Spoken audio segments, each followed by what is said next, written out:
안녕하세요. 최강스카이 학원과 함께하는 최강입시연구소의 김소장입니다. 오늘은 현재 이제 방학에 들어오면서 이 고3 학생 여러분들이 지금 수시 원서를 한참 열심히 이제 쓰고 있는 기간인데, 이 고3 학생 여러분들이 최근에 저랑 이제 상담을 하면서도 가장 많이 이제 얘기하는 게 아무래도 이 종합전형이라고 하는 거에 대해서 관심을 가질 수밖에 없고, 당연히 수시 6장의 카드 중에서 최소 3장, 심하면은 뭐 5장, 6장을 전부 종합으로 이제 지원 전략을 세우는 경우들이 많다 보니까, 도대체 종합전형이란 게 무엇이냐, 우리가 어떻게 종합전형을 좀 이해하면은 종합전형을 잘 쓸 수 있는가, 요거에 대한 좀 이야기를 하는 시간을 한번 가져볼까 해서 오늘 이 종합전형에 대한 영상을 찍게 됐습니다.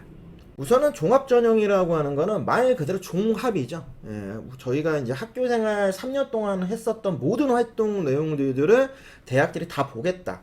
그 핵심이 바로 이 생활기록부라고 하는 걸 중심으로 해서, 여기에 이제 학교별로 자소서, 아니면 면접, 아니면 수능 최저라고 하는 다양한 옵션들을 조합을 해서 이 학생에 대한 평가를 하겠다. 이게 종합전형인데요. 종합전형은 이제 크게는 두 가지의 종류로 이제 구별해서 볼 수 있습니다. 첫 번째가 바로 이제 일괄 전형. 한 번에 보는 것. 즉, 기본적으로는 생활기록부라고 하는 서류만을 일반적으로 반영해서 보는데, 여기에 자소서나 면접이나 수능 최저 등을 봅니다. 요거는 처음에 지원해서 합격할 때까지 한 번에 뽑기 때문에 이걸 일괄 전형이라고 일반적으로 얘기를 하고 있고요. 자, 그 다음 이제 두 번째로 보는 이제 전형이 바로 이제 단계별 전형이에요. 말 그대로 이제 1단계, 2단계라고 하는 단계로 이루어져 있는데, 1단계는 기본적으로 생활기록부라고 하는 이제 서류, 이 서류만을 기반으로 해서, 여기에 뭐 추가한다고 하면 이제 자소서 정도 되겠죠. 이거를 기반으로 해서 우선은 배수 모집을 하죠. 원래 뽑아야 되는 인원보다 대략적으로 2배수, 3배수, 4배수라는 일정 인원들을 더 뽑는 게 바로 1단계입니다. 이 1단계의 서류가 통과가 되게 되면, 그 다음 2단계에서 이제 소위 얘기하는 최종 면접을 반영을 해서, 면접을 통해서 마지막 최종 합격자를 결정하는, 이게 바로 이제 단계별 전형이거든요. 그래서 종합 전형을 딱 유심히 보시면 크게 두 가지로 되어 있어요. 그래서 일괄 전형이냐 아니면 단계별 전형이냐.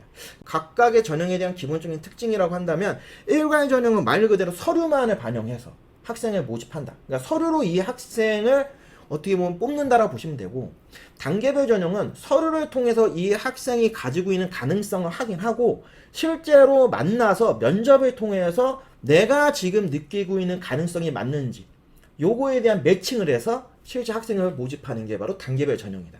내가 가지고 있는 생활기록부의 내용이 어느 정도로 구체적으로 드러나 있냐에 따라서 지원할 때 이 종합이지만 불구하고 방향을 잡아줄 수 있는 굉장히 기준점이에요.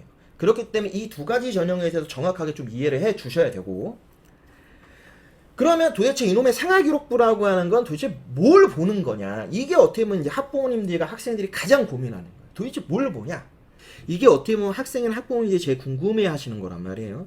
요거를 조금 정리를 제가 한번 해서 갖고 왔는데, 우선 생활기록부는 크게 세 가지 정도로 크게 대분류를 할 수 있어요. 첫 번째가 교과 영역, 그 다음 두 번째가 비교과 영역, 그 다음 나머지가 이제 기타 영역이라고 제가 나름대로 이제 정리를 해놨는데, 자, 이 중에서 이제 가장 중요한 핵심이 교과와 비교과라고 하는 이 두 가지 영역을 다 보는 게 바로 종합전형인 거죠.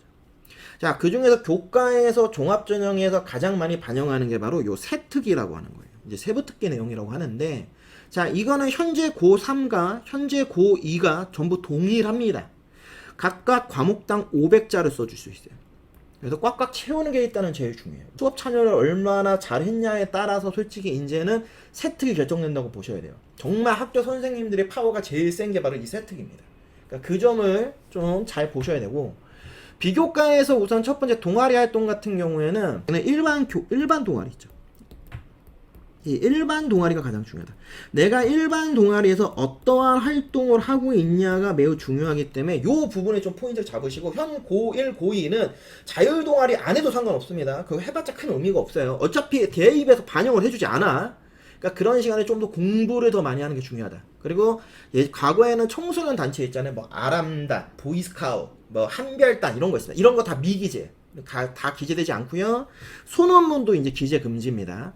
자, 봉사활동 같은 경우는 현재 고3 같은 경우에는 봉사활동 실적은 기재가 되고 있어요. 그러니까 어디서 봉사활동 했는지 요 정도는 기재가 되는데, 실질적으로 제가 봤을 때는 뭐 시간 정도만 반영을 해서 보지 그렇게까지 뭐 이게 큰 영향을 끼치진 않아요. 근데 고등학교 2학년부터는 실적도 미반영이에요. 특히 개인. 그러면 이 얘기는 뭐예요? 학교 봉사, 교내 봉사만 가능하다. 외부 봉사 할 필요가 없다. 현 고2부터는. 그러니까 혹시라도 지금 고2 중에서 뭐 의대 준비한다고 해서 외부 봉사하는 애들 있거든요. 하지 마세요. 필요 없습니다. 반영 안 해줍니다. 꼭 기억해 주시고. 자, 진로 활동은 연간 700자까지 써줄 수 있어요. 그리고 둘 다 똑같죠? 진로 희망 분야에 대해서 쓰는 난이 있잖아요. 이 친구가 1학년 때 무슨 진로 가고 싶냐, 2학년 때 무슨 진로 가고 싶냐. 예, 미반영입니다. 반영하지 않아요. 이제는 진로 활동에서는 어떠한 진로와 관련되어 있는 탐색, 관심, 이러한 부분에 대해서 좀 많이 주목해서 보기 때문에 무슨 진로를 내가 1학년 때 썼는데 2학년 때 바꿨다. 뭐 이게 불리합니까? 안 불리합니다. 반영하지 않아요. 그러니까 전혀 상관이 없다. 독서활동 같은 경우에 형 고3은 독서활동은 이 리스트는 기재해주고 있어요. 그래서 독서를 몇 권 했냐 이런 것들은 이제 중요한데 현 고2부터는 이것도 미반영입니다. 독서활동도 현 고2부터는 거의 할 이유가 없어요. 그러니까 정확하게 얘기하면 독서 리스트 안에 책 이름이 안 들어가도 상관이 없어요. 그러니까 그런 부분들의 차이점이 있다라는 거를 지금 고3하고 고2가 정확히 좀 분류해서 볼 줄 알아야 됩니다. 특히 고2는 바뀌는 영역이 되게 많기 때문에 기억을 좀 잘 해주시고, 자, 수상 경력은 현재 고3까지는 반영을 합니다. 한 학기에 하나씩. 그러니까 3년에 6건인데 실제로 올해 졸업 예정자의 형 고3은 5개까지가 반영이 되겠죠? 반대로 고2부터는 수상 하나도 없어서 상관이 없습니다. 미반영입니다. 자격증 원래 미반영이었어요. 자, 이렇게 큰 차이가 있다. 교과는 기본적으로 과목당 500자씩 꽉꽉 채우는 게 중요하다. 동아리 활동도 일반 동아리 활동, 그죠? 일반 동아리 활동에 집중하자. 예, 여기에 집중하자.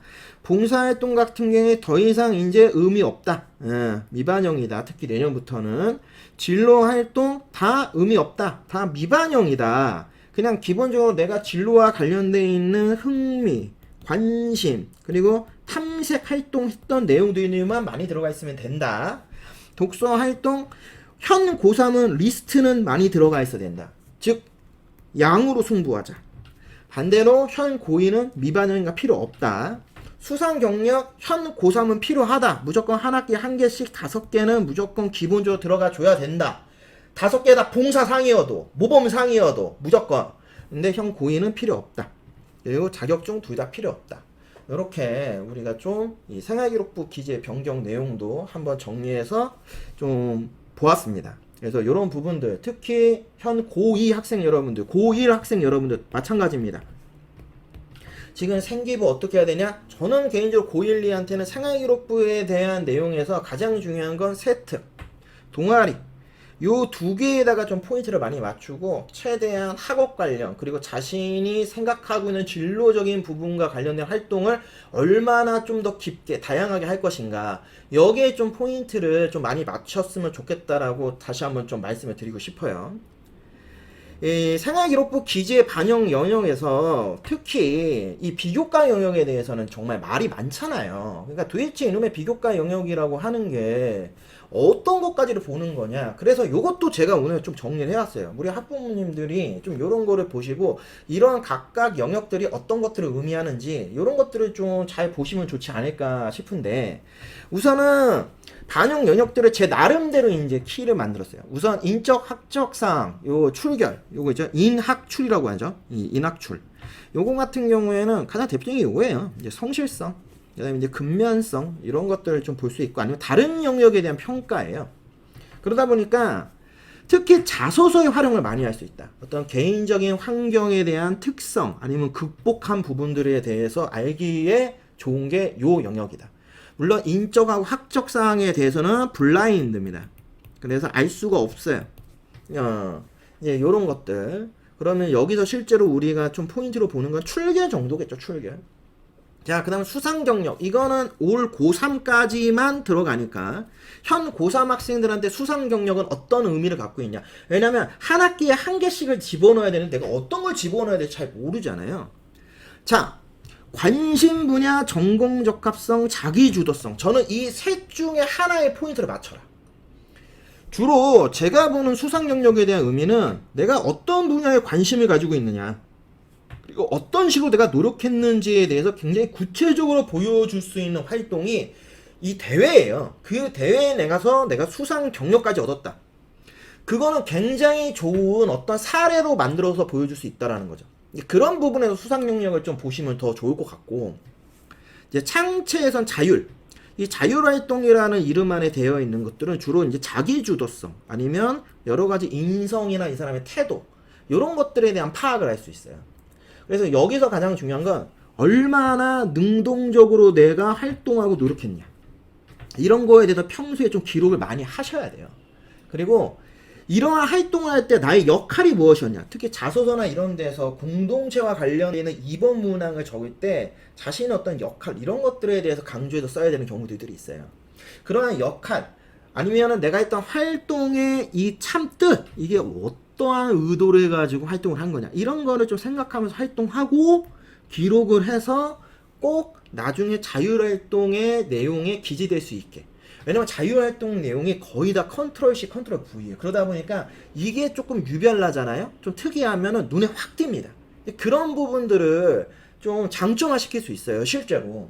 그렇기 때문에 이런 것들은 내가 평소에 기록을 많이 해서 집어넣어야지만 조금 더 의미가 있으니까 좀 그렇게 생각을 해주시고, 동아리 활동은 주로 이제 전공 적합성, 계열 적합성이라는 거하고 가장 연결성이 많아요. 관심 분야, 전공 적합, 아니면 뭐 자기 주도. 특히 요거죠. 관심 영역에 대한 탐구 역량, 그 다음 뭐 적극성. 특히 정규 동아리, 뭐 학술 동아리, 자율 동아리가 있지만, 다시 말씀드리면 정규 동아리 중심으로만 진행하시기 더 좋습니다. 이제 내년부터는 자율 동아리도 의미 없어요. 학술 동아리라고 하는 것도 그렇게까지 크게 이제 반영되지 않게 됩니다. 주로 정규 동아리 중심으로 활동할 게 뻔하니까 여기에 좀 포인트를 많이 맞추시고, 창체에서 이제 봉사라고 하는 영역은 주로 이제 배려, 공동체 의식, 주로 이제 인성을 보여줄 수 있잖아요. 특히 이 봉사활동이 이제 외부 활동을 할 때는 이런 것들이 가능했어요. 재능 기부 이게. 근데 이건 현 고3까지만. 고2부터는 재능 기부보다는 여기에 포인트를 맞추셔야 될 것 같아요. 도움이 필요한 사람이나 장소. 아니면 거꾸로 이런 거. 학교에서 나는 환경미화밖에 못하고 있다? 요걸로만 갑시다. 지속적인 참여와 체계적 참여. 지속적으로 나는 교내에 환경미화 활동을 하고 있다.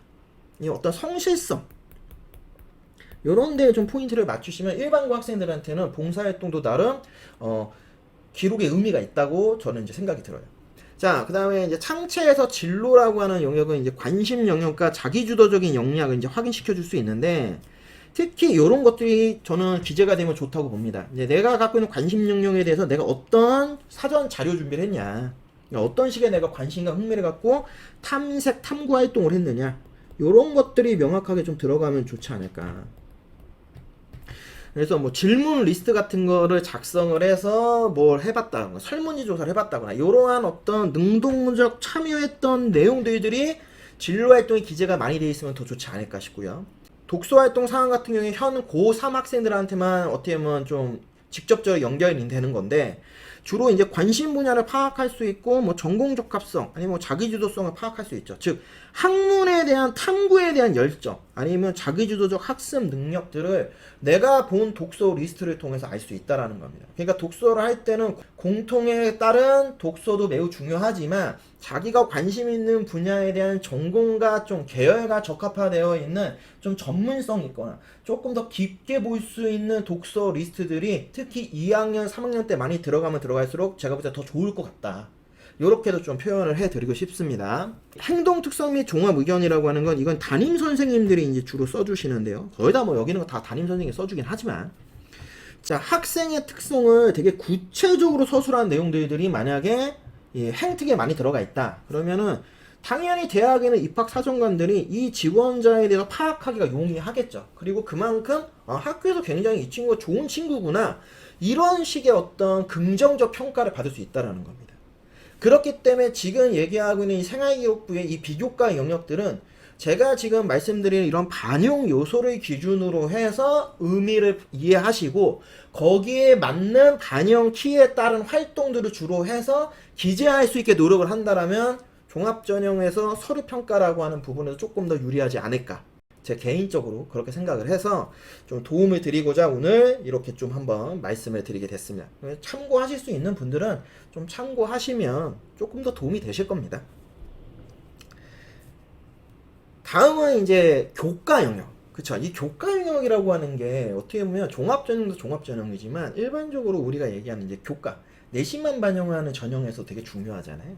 근데 실제로 이제 교과 영역 같은 경우에는 크게 두 가지를 이제 크게 의미한다 보시면 돼요. 첫 번째가 요 교과 학습 발달 상황이라고 해서 요 성적표 있죠. 지금 보시는 요 성적표. 요게 생기부에도 딱 들어가 있잖아요. 요걸 교과 학습 발달 상황이라고 해요. 그리고 요 밑에를 보시면 매년 적혀 있는 게 바로 세부 능력 및 특기 사항이라고 하는, 줄여서 세특이라고 하는 교과목 세특들이 원래는 기재가 되어 있죠. 자, 교과 학습 발달 상황은 지금 보시다시피 과목, 뭐 단위수, 원점수, 과목 평균, 표준 편차, 성취도의 수강자 숫자, 그리고 석차 등급까지 나와 있어요. 이게 고등학교의 이제 성적표인데요. 중학교에서 고등학교 올라갔을 때 학부모님들이 제일 먼저 놀라는 게 바로 이겁니다. 뭐 이렇게 복잡해? 뭐가 이렇게 많아졌지? 이거 뭐야? 1, 2, 3, 4가 뭐지? 이렇게 이제 생각들을 많이 하시는데 이게 진짜 대입에서 굉장히 중요한 이 숫자들이죠.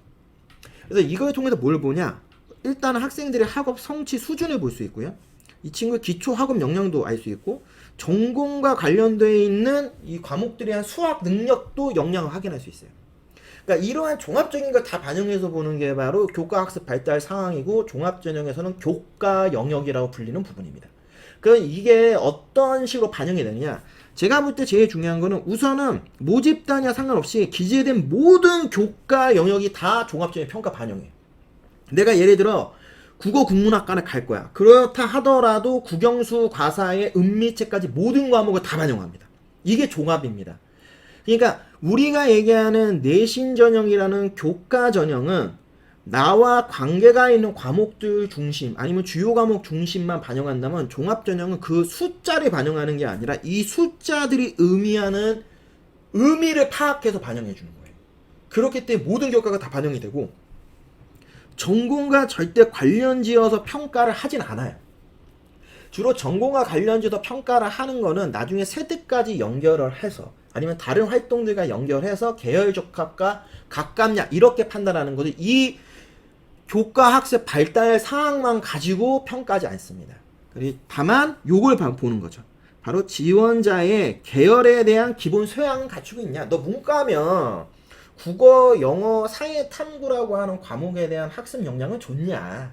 너 이과면 수학, 과학에 대한 학습 역량이 좋냐? 요런 것들을 보는 거지, 이걸 전공하고 지어서 너가 국어가 좋으니까 너 국어 국문학과네? 이렇게 보는 게 아니라는 겁니다.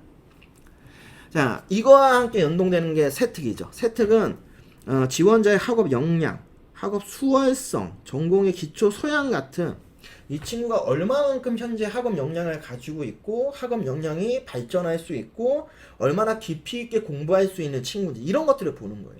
그래서 제 나름대로의 반영의 키는 학생의 수업에 얼마나 열정적인지를 알 수 있어요. 태도, 그 학습 과정, 그리고 학생과 교사의 뭐 질의응답이나 발표나 보고서 같은 걸 통해서 만드는 상호작용을 교과 담당 선생님들이 평가하는 거예요. 이게 기본 키워드예요. 거기서 나오는 내용들이 세특에 써지는 겁니다. 그리고 그걸 통해서 뭘 볼 수 있냐? 학업 역량과 수업을 얼마나 열심히 참여했는지를 파악할 수 있어요. 그러면 이것들은 자기소개서를 통해서도 확인이 가능한데요. 학생부 바탕에 자기소개서를 확인할 때 이러한 해당 내용에 대한 지원자가 얼마만큼의 성장 가능성과 잠재력을 가지고 있는가, 이런 것들까지도 연계해서 자소서를 통해서 어필할 수도 있고, 아니면 서류만으로도 충분히 어필될 수 있다는 거죠. 그렇기 때문에 세특이라고 하는 게 이 종합전형에서 매우 중요한 키워드로 작용이 되고 있는 겁니다. 올해의 2023의 이 서류평가 요소에서 이른바 4대 역량이라고 하죠. 학업 역량, 계열 적합, 발전 가능성, 인성, 이 네 가지 영역이 직접적으로 생기부에 지금 보고 있는 기재 영역에서 어떤 부분들하고 좀 연동이 심하게 되느냐. 학업 역량은 아까 얘기한 교과 학습 발달 상황이라는 내신 평가하고 교과 성취도, 여기에 이제 세특, 여기까지가 학업 역량과 직접적 연결이 있다 보시면 되고, 계열 적합성은 그 계열과 관련되어 있는 이수와 성취도, 관심과 경험, 활동 내용들, 이런 것들을 중심으로 해서 학업 역량에서도 이 진로와 관련, 계열과 관련되어 있는 부분들은 같이 연동된다. 자, 발전 가능성은 주로 자기주도성이라고 하는 걸 많이 봅니다. 자기주도 노력, 자기주도 학습 이런 것들을 많이 보고 어디서 많이 어필해서 볼 수 있냐면 창차 활동을 통해서도 좀 많이 어필해서 볼 수 있어요. 마지막 인성은 말씀드린 출결과 봉사가 키워드입니다. 기본적으로 학교에서 하는 것만큼 다 합시다. 여기에 행동 특성 및 발달 상하고 여러 가지 다양한 단체 활동도 있죠. 뭐 수학여행도 있고, 뭐 체육대회도 있고, 뭐 여러 가지 활동들이 있어요. 그런 활동에서 얼마만큼 자기가 어떤 역할들을 했느냐. 요런 부분에 대해서 조금 더 장점화 시킬 수 있다라고 한다면은 생기부에 있는 내용들을 크게 본다면 이런 평가 요소로도 우리가 구별해서 볼 수 있다. 거기에 조금 더 포인트를 맞추시는 게 좋지 않을까 싶어서 여기까지 좀 말씀을 드릴게요. 자, 우리가 이렇게 해서 생활기록부와 종합전형에 대한 어떤 연관성은 다 봤어요. 그러면 요 다음 제가 이제 말씀드리고자 하는 거는 요 바로 끝나고 2부에서는 자기소개서에 대해서 좀 얘기를 해볼까 봅니다. 그래서 2부에서 혹시 올해 고3 학생 여러분들 올해가 마지막에 자소서가 그렇기 때문에 올해 자소서 어떻게 써야 되는지에 대해서 조금 조언을 드리는 영상도 같이 만들어서 올려드릴 테니까 좀 참고하시면 도움이 되지 않을까 싶습니다.